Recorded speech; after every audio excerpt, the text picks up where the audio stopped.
दोस्तों केमिस्ट्री में आपका ये वाला चैप्टर चल रहा था, 5वां नंबर जो चैप्टर है रेडियो एक्टिविता तथा नाभिकीय ऊर्जा। तो पॉलिटेक्निक इंट्रेंस एग्जाम में दोस्तों जो चैप्टर है आपका केमिस्ट्री में 5वां नंबर चैप्टर, तो इसको मैंने आपको एक पार्ट में मैंने आपको बता दिया है, एक पार्ट मैंने आपको यहाँ पर सोडी सबूत विस्थापन नियम तक आपको बता दिया था। आगे दोस्तों इस वीडियो में देखेंगे। तो ये दोस्तों आपने अभी तक इस चैनल को सब्सक्राइब नहीं किया, यदि आप चैनल पर नए हैं तो पहले इसको सब्सक्राइब कर लीजिए। यदि आपने अभी तक इस वीडियो को लाइक नहीं किया तो लाइक और शेयर भी कर दीजिए, क्योंकि उम्मीद है दोस्तों वीडियो आपको पसंद आने वाला है। दोस्तों बेल आइकन जो है वो भी दबा दीजिएगा, क्योंकि दोस्तों नोटिफिकेशन नहीं आएगा तो आप वीडियो देख नहीं पाएंगे। तो बेल आइकन को दबा दीजिएगा, तभी दोस्तों आप लोग जल्द से जल्द वीडियो देख पाएंगे। तो चलिए दोस्तों आज का वीडियो हम लोग यहाँ से स्टार्ट करेंगे, जो उदाहरण नंबर 3 दिया हुआ है। तो हेलो दोस्तों, मेरा नाम अनिल कुशवाहा और आप देख रहे हैं अनिल स्टडी सेंटर। तो चलिए दोस्तों आज का वीडियो हम लोग शुरू करते हैं। तो यहाँ पर देखिए जो उदाहरण 3 दिया हुआ है, ये दोस्तों जो सोडी का विस्थापन नियम है इसी से रिलेटेड है। तो क्या दिया हुआ है, विषमत आवर्त सारणी में पाँचवें समूह जो यहाँ पर दिया हुआ है 5th A समूह दिया हुआ है में उपस्थित है। उसके बाद इसके परमाणु में एक बीटा कण के उत्सर्जित होने पर बनने वाला नया परमाणु किस समूह में उपस्थित होगा। तो दोस्तों देखिए पहले आपको, यदि आपने पिछला वीडियो नहीं देखा तो उसको आप देखिए, क्योंकि उसमें मैंने थ्योरी आपको बहुत ही अच्छे से पढ़ाई थी। उसमें मैंने आपको बताया था सोडी सबूत विस्थापन नियम क्या होता है। तो मैंने बताया जब अल्फा कण उत्सर्जित होता है तो दोस्तों वह क्या होता है कि 2 स्थान बाईं ओर चला जाता है। जब एक बीटा कण उत्सर्जित होता है तो वह एक स्थान दाईं ओर चला जाता है, राइट ओर चला जाता है। तो यहाँ पर देखिए क्या हो रहा है कि यहाँ पर दोस्तों आपका बीटा कण उत्सर्जित हो रहा है, तो एक कण एक स्थान किधर जाएगा, राइट साइड। तो पहले दोस्तों कितना था 5th A, तो अब कितना हो जाएगा 6th A, तो मतलब कि 6वें का A। तो A नंबर में देखिए यहाँ पर लिखा हुआ है दोस्तों कि 6th A, मतलब कि 6th A समूह में वो पहुँच जाएगा। तो ये दोस्तों इसमें बताना था, सोडी का समूह विस्थापन नियम लगाना था यहाँ पर आपको, और कुछ नहीं करना था। तो आई हो दोस्तों आज समझ गए होंगे। यहाँ पर देखिए लिखा हुआ है कुछ चीज़ें, proton neutron deuteron alpha beta के प्रतीक हैं 1H1, देखिए 1H1 0N1 और 1H2। उसके बाद 2He4 तथा -1E0। तो ये आपके किसी के दोस्तों प्रतीक हैं, अल्फा बीटा के कण के प्रतीक हैं। उसका देखिए यहाँ पर कुछ चीज़ें और लिखी हुई हैं। नाभिकीय अपक्रियाओं को लिखते समय ध्यान दें कि बाईं ओर के तत्वों की द्रव्यमान संख्याओं का योग दाईं ओर के तत्वों की द्रव्यमान संख्याओं के योग के समान होना चाहिए। मैंने आपको कल के वीडियो में ही ये चीज़ बताई थी। अब देखिए आगे लिखा हुआ है, इसी प्रकार परमाणु क्रमांक भी आपके दाईं ओर के जो होंगे वही बाईं ओर भी होना चाहिए, मतलब कि आपका जो इक्वल है वो होना चाहिए, बैलेंसी आपकी होनी चाहिए ये। तो ये मैंने आपको पिछले वीडियो में भी बताया हुआ था। अब देखिए यहाँ पर दोस्तों उदाहरण 4 दिया हुआ है, इसमें आपको जो इक्वेशन दी हुई है वो आपको अपक्रिया जो दी हुई है, रिएक्शन दी हुई है, उसको आपको पूर्ण करना। देखिए क्या दिया हुआ है, निम्नलिखित नाभिकीय अपक्रियाओं को पूर्ण करके उपयुक्त उत्तर का चयन कीजिए। तो यहाँ पर देखिए 3 आपके पास अपक्रियाएं दी हुई हैं और यहाँ पर आपके पास 4 विकल्प दिए गए हैं। तो देखिए यहाँ पर पहली क्रिया में क्या है कि यहाँ पर 13Al27 दिया हुआ है। उसके बाद यहाँ पर आपको क्या भरना है वो ज्ञात करना है। तो हमने मान लिया कि यहाँ पर जो परमाणु क्रमांक होगा x होगा, उसके बाद जो परमाणु भार होगा वह y होगा। तब तो मान लिया कोई A नाम का कोई तत्व है। उसके बाद देखिए आगे वाला दिया गया, उसको उसी तरह हमने नोट कर लिया। अब कुछ नहीं करना दोस्तों, आपको सिर्फ बाईं ओर के जो लेफ्ट साइड के परमाणु भार हैं और राइट साइड के परमाणु भार हैं दोनों को इक्वल कर लेना है। तो यहाँ पर वही किया गया है, 27 हो गया, फिर y हो गया इधर 26 हो गया, इधर 2 हो गया। तो 27 + y इधर वाले और 26 + 2 इधर वाले। तो यहाँ से y का मान निकाला 1 आया। अब दोस्तों ये तो हो गई परमाणु भार की बात। अब परमाणु क्रमांक भी दोस्तों लेफ्ट साइड के राइट साइड से बराबर कर लेंगे। तो वही दोस्तों यहाँ पर नीचे किया गया है। तो यहाँ पर आप देखेंगे ये 13, उसके बाद +x 13 + x, उसके बाद 13 + 1 13 + 1। तो यहाँ से दोस्तों x का मान कितना आएगा, 1 आ जाएगा। अब दोस्तों देखिए x का मान भी 1 आया, y का मान भी 1 आया, और मैंने क्या माना हुआ था, हम लोगों ने क्या माना था, जो तत्व था उसको माना था x a y। तो यहाँ कितना आएगा 1। अब देखिए एक जगह, अब यहाँ पर आपको पता है कि परमाणु क्रमांक कितना आ रहा है 1, और परमाणु क्रमांक 1 किसका होता है, हाइड्रोजन का, तो H मान सकते हैं। ऊपर दोस्तों आपका परमाणु भार भी 1 आ रहा है, तो 1H1 ये आपका तत्व हो जाएगा। तो यहाँ पर ये बनना, तो वही यहाँ पर लिखा गया है। अतः तत्व का प्रतीक 1A1 अथवा 1H1 होगा, क्योंकि H का परमाणु क्रमांक हाइड्रोजन का परमाणु क्रमांक 1 होता है। तो यहाँ जो रिक्त स्थान है वहाँ कितना आएगा, प्रोटॉन आएगा, कितना आएगा 1H1। तो आई होप ये क्वेश्चन आपको समझ में आ गया होगा।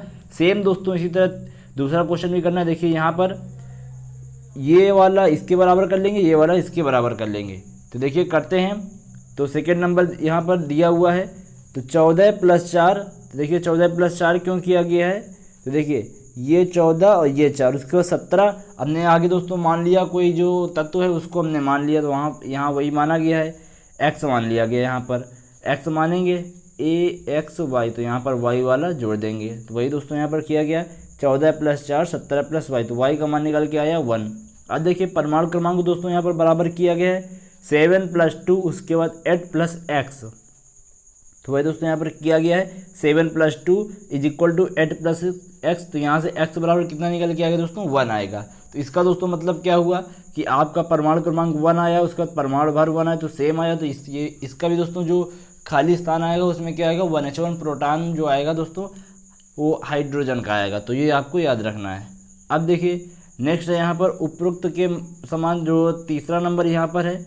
तीसरा में देखिए क्या होगा, हमने मान लिया यहाँ पर AXY। तो यहाँ पर दोस्तों क्या है 15 है, 30 है। 15 आपका परमाणु क्रमांक है, 30 आपका परमाणु भार है।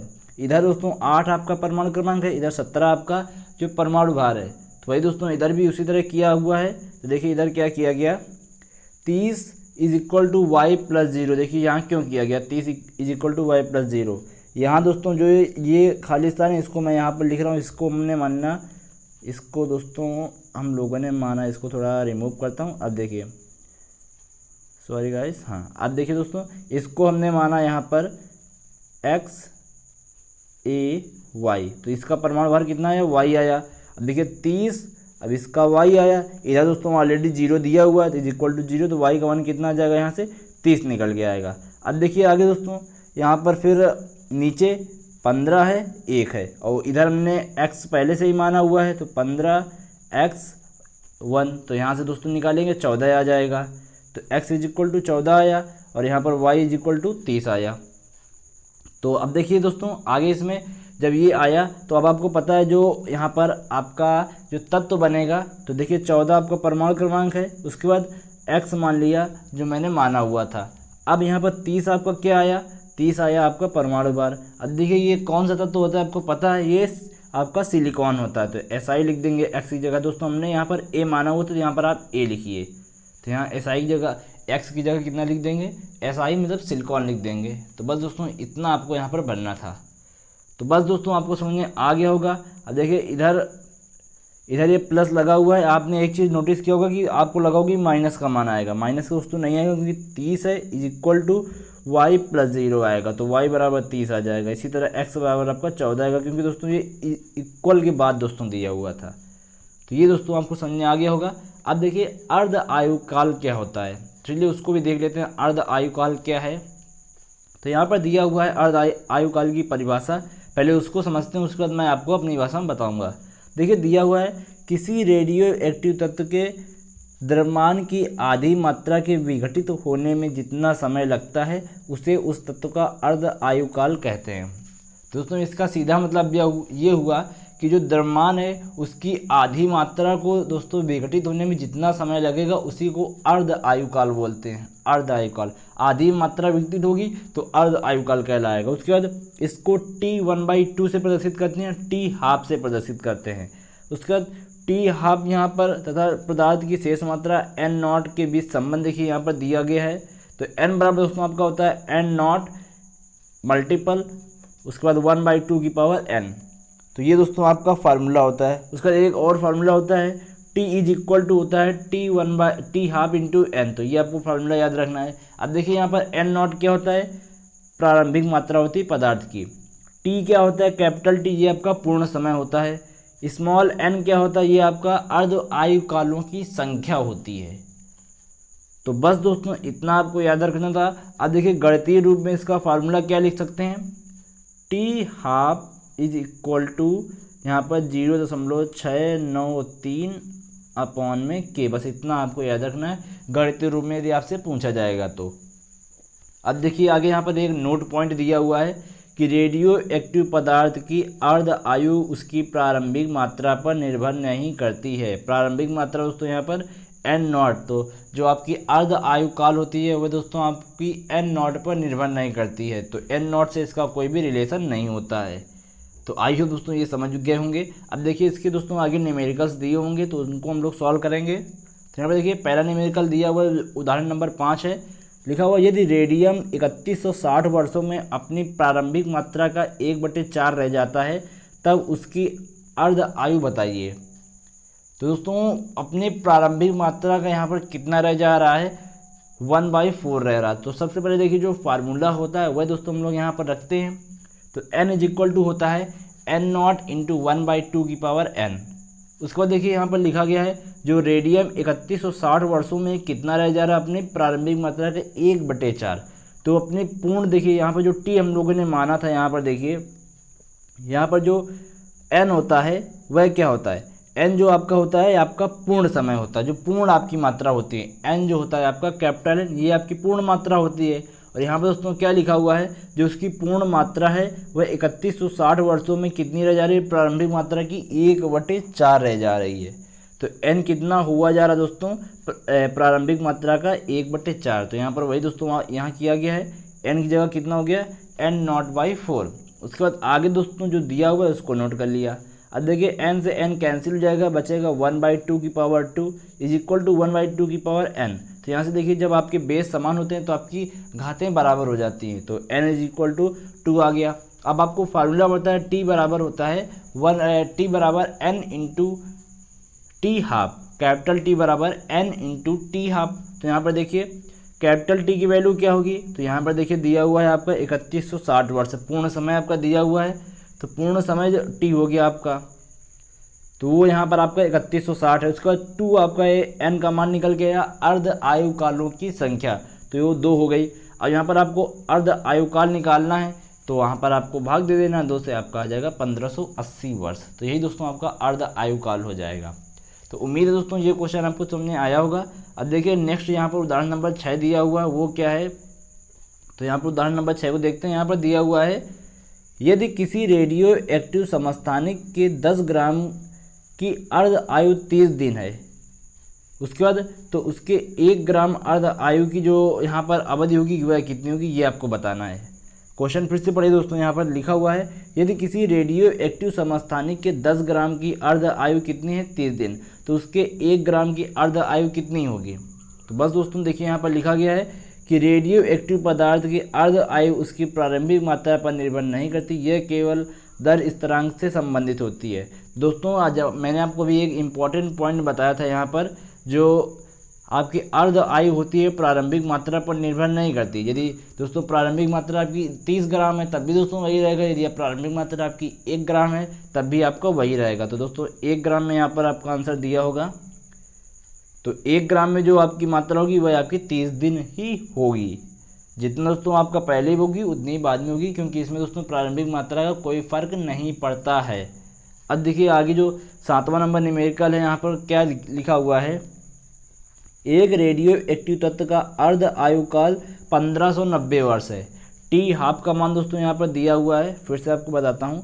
जो t½ का दोस्तों देखिए ये वर्क कम कर रहा है, यहाँ पर t½ का दोस्तों मान दिया हुआ, कितना दिया हुआ है, 1590 वर्ष। उसके बाद यहाँ पर बोला है क्या यह 3160 वर्षों में पूर्ण रूप से विघटित हो जाएगा। दोस्तों t½ का मतलब यहाँ पर क्या हुआ, तो देखिए पहले आपको परिभाषा देखनी होगी अर्ध आयु काल की, द्रव्यमान की आधी मात्रा के विघटित होने में। तो द्रव्यमान की कितनी मात्रा विघटित हो चुकी है, आधी मात्रा पहले ही विघटित हो चुकी है। तो यहाँ पर वही दोस्तों यहाँ पर लिखा गया है, चूँकि रेडियो एक्टिव तत्व का अर्ध आयु काल 1590 वर्ष है, अतः इस समय ये अपनी प्रारंभिक मात्रा का आधा है। मैंने आपको बताया जो आपका अर्ध आयु काल क्या होता है, प्रारंभिक मात्रा का आधा होता है। तो प्रेजेंट टाइम पर कितना है, आधा है। उसके बाद यहाँ पर लिखा है अगले 1590 वर्षों में इसकी पुनः अपनी मात्रा की है आधी रह जाएगी। अब देखिए t1/2 का मान दिया हुआ है यहाँ पर 1590। अब देखिए अगले दोस्तों जो 1590 वर्ष होंगे यह फिर से इसका आधा हो जाएगा। तो टोटल दोस्तों कितना था, 3100 कुछ आपका था, यहाँ पर देखते हैं कितना था, 3180। तो 3180 का तो 1/4 हो जाएगा और 1580 का आधा हो जाएगा। तो वही दोस्तों यहाँ पर लिखा गया है कि 1590 वर्षों में इसकी मात्रा पुनः अपनी प्रारंभिक मात्रा कितनी थी, 3180 थे। पूर्ण जो समय था कितना था, 3180। अर्ध आयुकाल में कितना हो गया, 1590 हो गया। अब उसके बाद दोस्तों फिर बोल रहा है कि यहाँ पर आपका इतना समय और लेगा, तो वही दोस्तों यहाँ पर लिखा गया आधी की आधी हो जाएगी, तो इसकी दोस्तों 1/4 हो जाएगी प्रारंभिक मात्रा की। तो आता है 31 वर्षों में ये पूर्ण रूप से विघटित नहीं होगा, बल्कि अपने प्रारंभिक मात्रा का 1/4 रह जाएगा। यही दोस्तों इस क्वेश्चन में करना था। इसमें दोस्तों बोला गया था क्या दोस्तों वह पूर्ण रूप से विघटित हो जाएगा, तो दोस्तों पूर्ण रूप से विघटित ना होकर 1/4 हो जाएगा प्रारंभिक मात्रा 3180 का। और जो अर्ध आयुकाल 1590 है उसका दोस्तों 1/2 हो जाएगा। बस इतना दोस्तों आपको बताना था इस क्वेश्चन में। तो उम्मीद है ये क्वेश्चन आपको समझ में आ गया होगा। अब दोस्तों आगे हम लोग बढ़ते हैं। अब देखिए गाइस, आपका आगे दिया हुआ है माध्य या औसत जीवन काल, एवरेज लाइफ पीरियड, ये क्या होता है। तो यहाँ पर देखिए दोस्तों इसका क्या मतलब है। यहाँ पर सीधा लिखा हुआ है कि किसी रेडियो एक्टिव तत्व के विघटन स्थिरांक के व्युत्क्रम को उसका माध्य औसत या जीवन काल कहते हैं। जो दोस्तों आपका यहाँ पर विघटन स्थिरांक होता है के, विघटन स्थिरांक के होता है, उसका दोस्तों जो व्युत्क्रम होगा वही आपका यहाँ पर माध्य औसत जीवन काल कहलाता है। तो माध्य औसत जीवन काल को लैम्डा से प्रदर्शित करते हैं, और इसका दोस्तों व्युत्क्रम लैम्डा बराबर कितना हो जाएगा, 1/k। 1/k का मतलब कि विघटन स्थिरांक का व्युत्क्रम। उसका दोस्तों यहाँ पर आपको के की वैल्यू पता है। कैसे पता है, t 1/2, t हाफ होता है आपका यहाँ पर 0.693 अपॉन k। तो यहाँ से k की वैल्यू निकालेंगे तो ये आ जाएगी। तो यही दोस्तों यहाँ पर रखा गया है, k की जगह ये रख देंगे तो t 1/2 ऊपर जाएगा, 0.693 आएगा। अब देखिए 1 में 0.693 से जब डिवाइड करेंगे तो यहाँ पर आएगा 1.44 और इंटू टी हाफ। तो यही दोस्तों आपका जो लैम्डा की मान हो गई। माध्य या औसत जीवन काल कितना होता है, लैम्डा बराबर होता है 1.44 इंटू टी की पावर 1/2। तो ये आपको याद रखना है, आपसे न्यूमेरिकल में पूछा जा सकता है क्वेश्चन, तो इसमें आपको इस फार्मूले की ज़रूरत पड़ सकती है। अब देखिए आपका आर्टिफिशियल ट्रांसम्यूटेशन क्या होता है, कृत्रिम तत्वांतरण। तो ये आपका क्या होता है, कृत्रिम जो आपका तत्वांतरण होता है यह क्या होता है। तो चलिए इसको भी देखते हैं कि जो आपका कृत्रिम तत्वांतरण होता है वह क्या होता है। तो यहाँ पर लिखा गया दोस्तों, किन्हीं तीव्रगामी कणों की बौछार कराकर किसी पदार्थ के स्थायी नाभिक को विघटित करके एक से अधिक नाभिकों में परिवर्तित करने की जो क्रिया होती है वही आपकी कृत्रिम तत्वांतरण या फिर कृत्रिम विघटन कहते हैं। दोस्तों यदि आपसे बोला जाए कृत्रिम तत्वांतरण क्या है या फिर आपसे कृत्रिम विघटन बोला जाए, बात एक ही है। क्या होता है, कोई दोस्तों आपका नाभिक स्थायी नाभिक दिया गया हो, उसको विघटित करके एक से अधिक नाभिकों में परिवर्तित करने की जो क्रिया होती है उसी दोस्तों हम लोग कृत्रिम विघटन बोलते हैं। तो यहाँ पर देखिए लिखा गया है 4Be9, मतलब कि यहाँ पर बेरिलियम के बारे में बात हो रही है। 4 यहाँ पर उसका परमाणु क्रमांक दिया हुआ है, 9 आपका यहाँ पर परमाणु भार दिया हुआ है। उसके बाद 2 हीलियम 4, मतलब कि 2 आपका हीलियम का परमाणु क्रमांक है, उसके बाद 4 यहाँ पर आपका परमाणु भार है। तो दोस्तों जब इसको दोस्तों यहाँ पर से विघटित किया गया तो क्या प्राप्त हुआ, यहाँ पर कार्बन प्राप्त हुआ 6C12, उसके बाद प्लस यहाँ पर आपका एक न्यूट्रॉन भी प्राप्त हो रहा। तो न्यूट्रॉन में 0N1 जिसका परमाणु भार 1 है, परमाणु क्रमांक 0 है। तो आपका ये वाला दोस्तों आपका यहाँ पर न्यूट्रॉन प्राप्त हुआ। तो देखिए अब जब आप टोटल करेंगे तो आपका वही आएगा 4 2 6 4 2 इधर दोस्तों 6 + 0, तो 4 2 6 बराबर 6 हो गया इधर। अब देखिए 9 + 4 = 12 + 1, तो 13 बराबर 13। तो देखिए हमेशा दोस्तों आपकी जो ये रिएक्शन में जो आपका परमाणु भार और परमाणु क्रमांक का योग होगा, लेफ्ट साइड का योग राइट साइड के बराबर ही होगा, तभी दोस्तों आपकी रिएक्शन सही मानी जाएगी। वही दोस्तों यहाँ पर किया गया है। तो यही दोस्तों आपका कहलाता है कृत्रिम विघटन। मतलब कि दोस्तों कोई आपका स्थायी नाभिक वाला तत्व दिया हुआ उसको विघटित करके एक से अधिक नाभिकों में परिवर्तित कर देंगे, तो उसी को दोस्तों हम लोग यहाँ पर कृत्रिम विघटन बोलते हैं, कृत्रिम तत्वांतरण बोलते हैं। अब देखिए आगे दिया हुआ है कि आपकी आर्टिफिशियल रेडियो एक्टिविटी क्या होती है, कृत्रिम रेडियो एक्टिविता क्या होती है, यहाँ पर देखेंगे क्या होती है। तो यहाँ पर लिखा हुआ है वह प्रक्रिया जिसमें एक स्थायी तत्व कृत्रिम विघटन द्वारा रेडियो एक्टिव तत्व में परिवर्तित हो जाता है। कोई भी दोस्तों आपका यहाँ पर स्थायी स्टेबल दोस्तों यहाँ पर आपका एलिमेंट दिया हुआ है, उसको दोस्तों हम कृत्रिम विघटन करेंगे। पहले आपको पता होना चाहिए कृत्रिम विघटन क्या होता है। कृत्रिम विघटन मैंने आपको बताया कि दोस्तों आपका कोई भी यहाँ पर स्थायी तत्व दिया हो उसको यहाँ पर विघटित करके एक से अधिक नाभिकों में परिवर्तित किया। तो पहले देखिए यहाँ पर क्या लिखा हुआ है कि स्थायी तत्व दिया हुआ है उसको दोस्तों कृत्रिम विघटन किया और एक से अधिक नाभिकों में परिवर्तित किया। उसका दोस्तों उसको रेडियो एक्टिव तत्व में परिवर्तित करना, यही आपकी दोस्तों कृत्रिम रेडियो एक्टिविता कहलाती है। तो वही दोस्तों यहाँ पर किया गया। देखिए ये आपका 13Al27 दिया है, उसका ये 2 हीलियम 4 मतलब कि 2He4 दिया हुआ है। पहले दोस्तों इसमें क्या किया गया, पहले इसको दोस्तों यहाँ पर आर्टिफिशियल यहाँ पर दोस्तों जो कृत्रिम विघटन है वो किया गया, तो यहाँ पर यह किया गया। उसके बाद इसको रेडियो एक्टिव तत्व में परिवर्तित किया गया। तो जब इसको रेडियो एक्टिव तत्व में परिवर्तित करेंगे तो आपका सिलिकॉन बनेगा। सिलिकॉन, तो सिलिकॉन का परमाणु क्रमांक 14 होता है और जो इसका यहाँ पर परमाणु होता है 13 होता है, 30 होता है। उसके बाद यहाँ पर एक इलेक्ट्रॉन यहाँ पर इसमें दोस्तों निकल रहा है, तो एक इलेक्ट्रॉन यहाँ पर उसका परमाणु क्रमांक कितना हो जाएगा 1। तो यही दोस्तों आपकी कृत्रिम रेडियो एक्टिविता कहलाती है। पहले उसको दोस्तों कृत्रिम विघटन द्वारा एक से अधिक नाभिकों में परिवर्तित किया जाएगा, उसका दोस्तों उसको किस में परिवर्तित किया जाएगा, रेडियो एक्टिव तत्व में। तो वही आपकी कृत्रिम रेडियो एक्टिविता कहलाती है। तो ये आपको समझ में आ गया होगा। अब देखिए यहाँ पर दिया हुआ है नाभिकीय ऊर्जा प्राप्त करने की विधियाँ। तो कैसे दोस्तों हम नाभिकीय ऊर्जा प्राप्त कर सकते हैं, तो यहाँ पर लिखा हुआ है पहले नाभिकीय विखंडन आपको समझना होगा क्या होता है। न्यूक्लियर फिशन क्या होता है, यहाँ पर लिखा हुआ है वह प्रक्रिया जिसमें एक भारी नाभिक 2 छोटे असमान नाभिकों में टूट जाता है।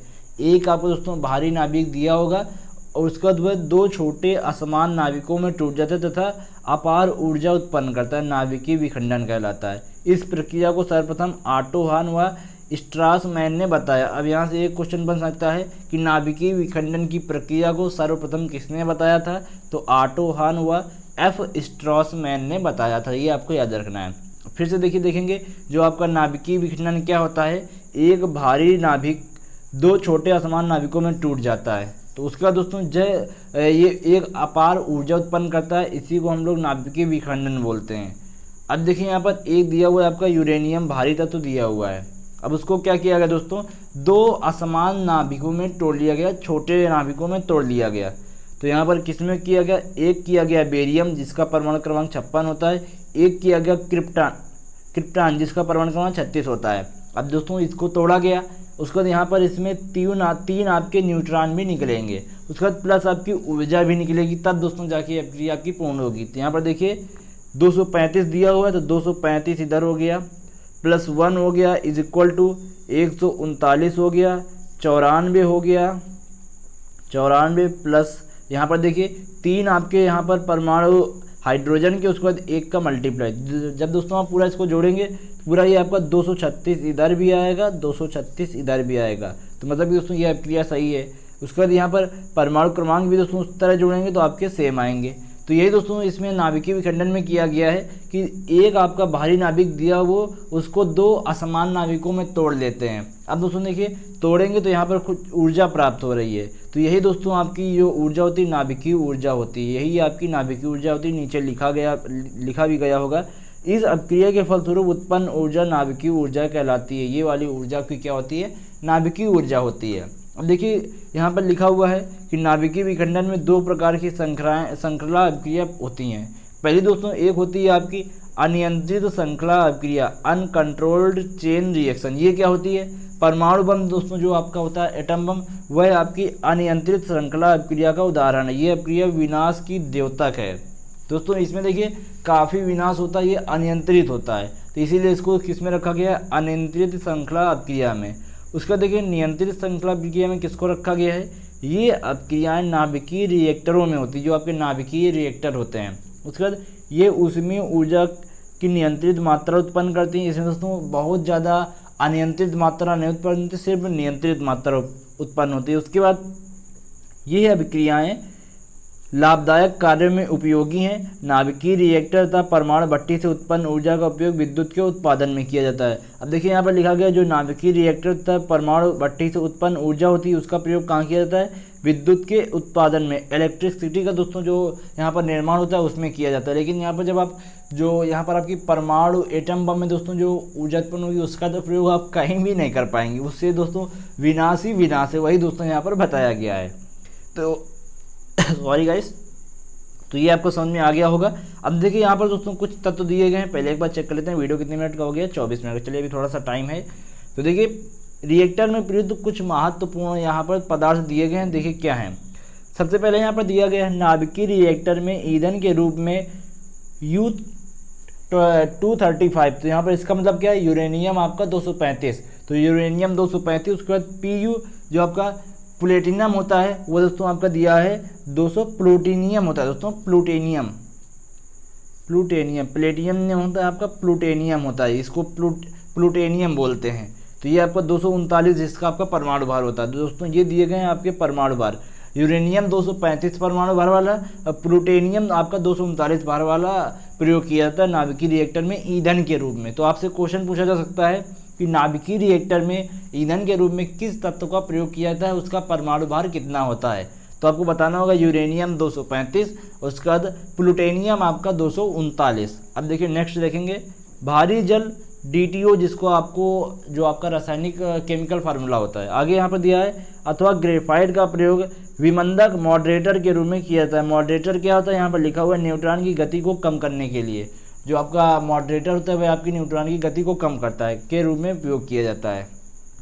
तो आपसे क्वेश्चन पूछा जा सकता है विकल्प में कि जो यहाँ पर मॉडरेटर के रूप में क्या प्रयोग किया जाता है, न्यूट्रॉन की गति को कम करने के लिए किसका प्रयोग किया जाता है, भारी जल अथवा ग्रेफाइट का प्रयोग किया जाता है। ये आपको याद रखना है। आगे दोस्तों यहाँ पर है नेक्स्ट क्वेश्चन है कि जो यहाँ पर आपकी कैडमियम अथवा बोरान की छड़ें होती हैं, कैडमियम अथवा बोरान की छड़ें न्यूट्रॉन को अवशोषित कर लेती हैं, अतः इनका प्रयोग विखंडन की क्रिया को नियंत्रित करने के लिए किया जाता है। तो आपसे पूछा जा सकता है ऐसे कौन से पदार्थ हैं जिनकी छड़ें दोस्तों यहाँ पर प्रयोग की जाती हैं जो आपकी विखंडन की क्रिया को नियंत्रित करने के। तो वहाँ पर आपको बताना होगा कैडमियम और बोरान की छड़ें होती हैं जो दोस्तों यहाँ पर नाभिकीय विखंडन को नियंत्रित करती हैं, जो नियंत्रित करने में प्रयोग की जाती हैं। तो ये आपको बताना होगा। अब दोस्तों आगे चौथा नंबर भी दे लेते हैं। जो चौथा नंबर यहाँ पर दिया गया है उसमें है द्रवित सोडियम धातु का प्रयोग कूलेंट के रूप में किया जाता है, शीतलक के रूप में किया जाता है, शीतलक या फिर प्रशीतक के रूप में। तो यहाँ पर देखिए आपसे पूछा जा सकता है कि जो नाभिकीय रिएक्टर होते हैं उनमें जो आपका द्रवित सोडियम धातु है इसका प्रयोग किस रूप में किया जा सकता है, या फिर शीतलक के रूप में किस धातु का प्रयोग किया जाता है। तो द्रवित सोडियम का, ये आपको याद रखना है। 4 नंबर का क्वेश्चन आता है, आपको याद रखना है। अब देखिए यहाँ पर आगे दिया हुआ है कि आपका न्यूक्लियर फ्यूजन क्या होता है, नाभिकीय संलयन क्या होता है। चलिए इसको भी देखते हैं। यहाँ पर लिखा हुआ है वह प्रक्रिया जिसमें किन्हीं 2 या 2 से अधिक हल्के तत्वों के नाभिक परस्पर संयोग करके भारी नाभिक का निर्माण करते हैं, तो वो आपका नाभिकीय संलयन कहलाता है। तो जस्ट दोस्तों ये नाभिकीय जो आपका फ्यूजन ये आपका नीचे दिया हुआ है जो आपका नाभिकीय विखंडन था, जस्ट दोस्तों इसका आपका विपरीत होता है। इसमें क्या था, एक भारी नाभिक था, इसको 2 छोटे छोटे नाभिकों में, असमान नाभिकों में तोड़ा गया था। यहाँ पर दोस्तों जो आपका नाभिकीय संलयन है यह क्या है, किन्हीं 2 या 2 से अधिक हल्के तत्वों के नाभिक को परस्पर संयोग करके भारी नाभिक का निर्माण करना, यह आपका क्या कहलाता है, न्यूक्लियर फ्यूजन कहलाता है। तो ये आपको याद रखना है। जस्ट दोस्तों आपका इसका विपरीत होता है। अब देखिए यहाँ पर लिखा हुआ है हाइड्रोजन बम, सूर्य ऊर्जा आदि।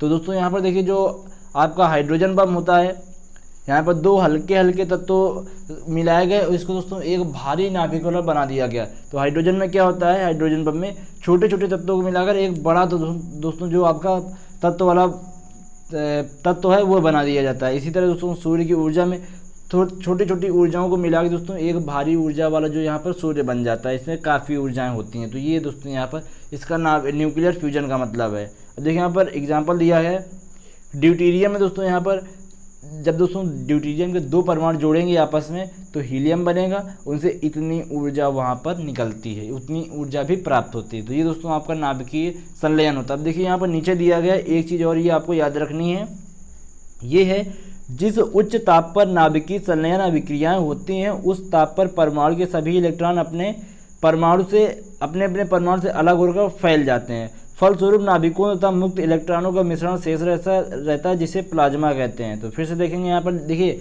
जो आपका लिखा हुआ है जिस उच्च ताप पर नाभिकीय संलयन अभिक्रियाएं होती हैं उस ताप पर परमाणु के सभी इलेक्ट्रॉन अपने अपने परमाणु से अलग होकर फैल जाते हैं। दोस्तों जिस ताप पर जो आपका उच्च ताप होता है उसमें अलग अलग हो जाते हैं। उसके बाद फलस्वरूप नाभिकों तथा मुक्त इलेक्ट्रॉनों का मिश्रण शेष रह जाता है। जब दोस्तों यहाँ पर जो इलेक्ट्रॉन होंगे अपने परमाणु से अलग हो जाएंगे, तो जो आपके न्यूट्रॉन होंगे, प्रोटॉन नाभिक होंगे, अपने मुक्त इलेक्ट्रॉनों के जो मिश्रण होगा वह दोस्तों शेष रहेगा, मतलब कि मिश्रण नहीं हो पाएगा। इसी को दोस्तों यहाँ पर हम लोग प्लाज्मा बोलते हैं। यही आपका जो होता है प्लाज्मा कहलाता है, जो मिश्रण शेष रहता है, इसको दोस्तों हम लोग क्या बोलते हैं, प्लाज्मा बोलते हैं। अब देखिए यहाँ पर थोड़ा और बचा हुआ है, उसको भी हम लोग देखेंगे। उसके बाद जो नेक्स्ट वीडियो होगा उसमें हम लोग थ्योरी क्वेश्चन को कवर करेंगे। तो यहाँ पर लिखा हुआ है रेडियो समस्थानिकों के उपयोग, यूज ऑफ रेडियो आइसोटोप्स। देखिए यहाँ पर लिखा गया है किसी तत्व के वे समस्थानिक परमाणु जो रेडियो एक्टिवता का गुण प्रदर्शित करते हैं रेडियो समस्थानिक कहलाते हैं। दोस्तों वे समस्थानिक परमाणु जो रेडियो एक्टिवता का गुण प्रदर्शित करते हैं आपके रेडियो समस्थानिक कहलाते हैं। अब देखिए यहाँ पर लिखा हुआ है इनका उपयोग अनेक क्षेत्रों जैसे कृषि, चिकित्सा, उद्योगों, पुरातत्व क्षेत्रों, युद्ध आदि में किया जाता है। अब यहाँ पर देखेंगे कहाँ कहाँ पर प्रयोग किया था। उदाहरण दिए हुए हैं। कोबाल्ट के समस्थानिक 27 CO60 का उपयोग मस्तिष्क में उत्पन्न ग्रंथियों को मिटाने में किया जाता है। उसके बाद तथा यह कैंसर के उपचार में भी उपयोगी है, तो ये आपको याद रखना है। उसके बाद यहाँ पर रेडियो एक्टिव जो सोडियम दिया हुआ है Na24 के द्वारा शरीर में रक्त प्रवाह का वेग मापा जाता है कि शरीर में कितने प्रवाह से, कितने आपका वेग से आपका जो रक्त है बह रहा है, उसका दोस्तों मापन किससे किया जाता है, रेडियो एक्टिव सोडियम से किया जाता है। फिर दोस्तों यहाँ पर आपका दिया हुआ है आयोडीन 131 का प्रयोग थायराइड ग्रंथि की क्रियाशीलता ज्ञात करने के लिए की जाती है। जो थायराइड ग्रंथि आपके गले में होती है, तो उसकी जो आपकी क्रियाशीलता ज्ञात करने के लिए आयोडीन 131 का प्रयोग किया जाता है। अब देखिए यहाँ पर कार्बन 14 का प्रयोग पुरानी वस्तुओं के आयु निर्धारण में किया जाता है। आपको पता भी होगा, आपने पिछली कक्षाओं में भी पढ़ा होगा, जो आपका कार्बन 14 होता है इसका प्रयोग कहाँ किया जाता है, पुरानी चीज़ों को दोस्तों, पुरानी वस्तुओं के आयु निर्धारण में किया जाता है। तो ये आपको याद रखना है। ये दोस्तों आपसे पूछा जा सकता है, आपके विकल्प में अवश्य होगा दोस्तों। जरूर आपसे कम से कम 4 से 5 नंबर दोस्तों, यहाँ पर 4 से 5 क्वेश्चन होंगे इस तरह के। देखिएगा आपको जब क्वेश्चन कराऊंगा तब आपको मिलेंगे। अब देखिए यहाँ पर महत्वपूर्ण तथ्य हैं, उसके बाद इस वीडियो को ख़त्म करेंगे। तो ये दोस्तों आपको सभी को पता होगा, यहाँ पर पहला दिया हुआ है नाभिकीय संलयन में प्राप्त नाभिक का द्रव्यमान पूर्व द्रव्यमान से कम होता है। क्यों कम होता है, तथा द्रव्यमान में जो कमी होती है वह E बराबर mc² जो आपका यहाँ पर ऊर्जा का समीकरण है के रूप में रूपांतरित हो जाती है। देखिए आपका पहले का जो द्रव्यमान होगा, जो आपकी अपक्रिया के बाद का द्रव्यमान होगा, वह दोस्तों कम होगा। पहले आपका मान लीजिए 5 ग्राम मान लीजिए था, तो बाद में दोस्तों आपका मान लीजिए 4 ग्राम ही बचेगा या फिर कुछ और भी, मतलब कि आपका सेम नहीं रहेगा। अब दोस्तों जो सेम नहीं रहता तो जाता कहाँ है, वह दोस्तों जो आपकी ऊर्जा है E बराबर mc² के रूप में वहाँ पर दोस्तों स्थापित हो जाता है, रूपांतरित हो जाता है। ये आपको याद रखना है। आगे जैसा कि मैंने कल आपको पिछली वीडियो में बताया था कि जो यहाँ पर मैडम क्यूरी हैं उन्होंने किसकी खोज की थी, रेडियम की। उसको दोस्तों जो यहाँ पर हेनरी बेकुलर ने, इन्होंने रेडियो एक्टिव तत्व की खोज की थी। लेकिन यहाँ पर लिखा हुआ है शब्द रेडियो एक्टिवता का प्रयोग सर्वप्रथम किसने किया, मैडम क्यूरी ने। लेकिन दोस्तों इन्होंने इसके बारे में कुछ बताया नहीं, सिर्फ इन्होंने प्रयोग किया कि रेडियो एक्टिवता ये है, इसका हमने प्रयोग कर लिया। तो ये आपको याद रखना है। यदि आपसे पूछा जाए कि रेडियो एक्टिवता की खोज किसने की थी, तो वहाँ पर आपको हेनरी बेकुलर का नाम ही बताना है, वहाँ पर आपको मैडम क्यूरी का नाम नहीं बताना, याद रखना है आपको। अब देखिए आगे बढ़ेंगे। यहाँ पर नाभिकीय अपक्रियाओं में द्रव्यमान तथा ऊर्जा आपकी जो है वह यहाँ पर आपकी स्थिर रहती है। आगे दोस्तों यहाँ पर दिया है जो आपको मैंने फार्मूला बताया हुआ था, उत्सर्जित अल्फा कणों की संख्या द्रव्यमान संख्या में कमी बटे 4। तो यदि आपसे कहीं भी अल्फा कण कितने उत्सर्जित हो रहे हैं ये पूछा जाए तो द्रव्यमान संख्या में कमी कितनी हो रही है, उसके बाद बटे 4 जो आपका भाग होता है उससे देंगे तो आपकी अल्फा कण उत्सर्जित करने की संख्या आ जाएगी। इसी तरह बीटा में था 2 अल्फा, पहले आपको अल्फा कण कितने उत्सर्जित हो रहे हैं वो ज्ञात करना पड़ेगा। उसके बाद आप दोस्तों यहाँ पर आपको परमाणु क्रमांक में कितना परिवर्तन हो रहा है वो आपको ज्ञात करना पड़ेगा। तो ये आपको फार्मूले मैंने आपको बताए थे थ्योरी पार्ट में। अब देखिए अर्ध आयुकाल का फार्मूला भी मैंने आपको बताया, T1/2 = 0.693 अपॉन के आपका क्या होता है, विघटन स्थिरांक होता है आपका। आगे देखिए यहाँ पर दिया है नाभिकीय अपक्रियाएं बाह्य कारकों द्वारा प्रभावित नहीं होती, ये आपको याद रखना है। आपसे क्वेश्चन पूछा जाएगा कि नाभिकीय अपक्रियाएं इनमें से किसके द्वारा प्रभावित नहीं होती, तो आपका एक ऑप्शन बाह्य कारक भी होगा। अब दोस्तों लास्ट यहाँ पर जो आपका दिया हुआ है पॉइंट है, नाभिकीय तत्वों की अर्ध आयु कितनी होती है, 10⁻⁷ से लेके 10⁻12 वर्षों तक होती है। ये आपको याद रखना है। जो आपके रेडियो एक्टिव तत्व होते हैं उनकी जो अर्ध आयु होती है 10⁻⁷ से 10⁻12 तक होती है। तो ये आपको याद रखना है। दोस्तों इस वीडियो में मैंने आपको पूरी थ्योरी कवर करा दी है 2 पार्ट में। पहले पार्ट में आपको कुछ बताई थी, कुछ सेकंड पार्ट में बता दी। तो आई होप दोस्तों ये वीडियो आपको पसंद आया होगा। तो दोस्तों यदि आपने पूरा वीडियो देखा है तो लाइक किए बिना मत जाइएगा और चैनल को दोस्तों सब्सक्राइब कर लीजिए और बेल आइकन को भी दबा दीजिए और शेयर कर दीजिए अपने दोस्तों के साथ जो आपके दोस्त पॉलिटेक्निक कर रहे हैं। तो चलिए दोस्तों फिलहाल इस वीडियो में इतना ही। धन्यवाद दोस्तों। जय हिंद, वंदे मातरम।